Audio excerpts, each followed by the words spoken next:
Friends, ये कहानी है राहुल की। एक छोटे से गांव में पला बड़ा राहुल जब एक शहर जाता है तो उसके साथ कुछ ऐसी घटना होती है जिससे उसकी सारी ज़िंदगी बदल जाती है।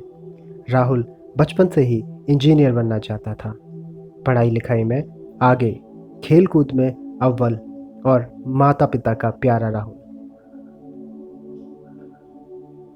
काफ़ी मेहनत करने के बाद आखिर एक दिन वो इंजीनियर बना और उसे मुंबई जाके जॉब करने का ऑफ़र आया। सो राहुल खुशी खुशी निकल पड़ा अपने सपनों की नगरी मुंबई में। वहाँ जाकर राहुल ने ऑफिस ज्वाइन किया। ऑफिस में उसकी मुलाकात हुई सुमित से, जो कि उसका सीनियर था। दोनों में बातें हुई और दोनों में अच्छी दोस्ती भी हो गई। सुमित ने राहुल को बताया कि पिछले साल कार एक्सीडेंट में उसकी वाइफ की डेथ हो गई थी और अब इस दुनिया में उसका कोई नहीं। इसी बात पर सुमित ने यह भी बोला कि अगर वो चाहे तो उसके साथ घर शेयर करके रह सकता है। उसका मुंबई में बहुत बड़ा घर था। राहुल ने भी सोचा कि क्योंकि मुंबई में उसका कोई नहीं तो चलो सुमित के साथ ही रहा जाए, और ये सोचकर राहुल अपना सामान सुमित के घर पे ले आया। घर वाकई काफ़ी बड़ा था। राहुल घर देख ही रहा था कि उसे लगा कि खिड़की पर एक बिल्ली है। वो पास गया तो वहाँ कोई नहीं था। उसके बाद राहुल ऑफिस से घर आ रहा था। घर आते हुए उसे काफ़ी रात हो गई तो अचानक उसे सड़क के किनारे वही बिल्ली दोबारा दिखाई दी। उसके गले में एक लाल रंग का स्कार्फ बंधा हुआ था। राहुल ने अचानक से ब्रेक लगाए और उतर के आसपास देखने लगा, बट उसे कोई नहीं मिला। उसने वापस गाड़ी स्टार्ट की और घर की तरफ चल पड़ा। रास्ते भर वो ये सोचता रहा कि कुछ तो है जो ठीक नहीं है। क्यों उसे बार बार वो काली बिल्ली दिखाई दे रही है जिसके गले में लाल स्कार्फ है। काफ़ी सोचने के बाद अब राहुल थक गया था और अंधेरा भी काफ़ी हो गया था। राहुल ने सोचा थोड़ी देर आराम किया जाए। राहुल लेटा ही था कि उसे एक अजीब सा सपना आया जिसने उसे जगा दिया।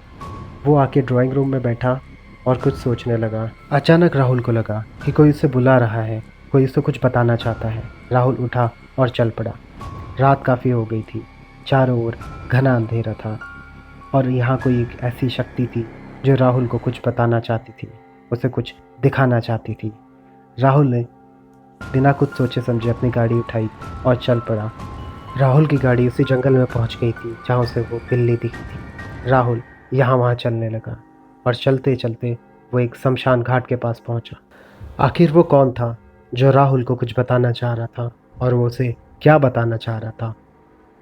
राहुल चलते चलते कब्रों को पार करने लगा और अचानक एक कब्र पर जाके उसकी नज़र टिक गई।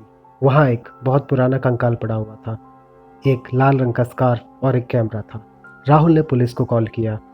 सभी सामान पुलिस लेके चले गई, लेकिन राहुल ने वो कैमरा अपने पास रखा। वो फिर ड्राइंग रूम में वापस आया। राहुल की नज़र पड़ी सुमित की पत्नी की तस्वीर पे, जिसके गले में ठीक वैसा ही स्कार्फ था जैसा उसे उस कब्र में मिला था।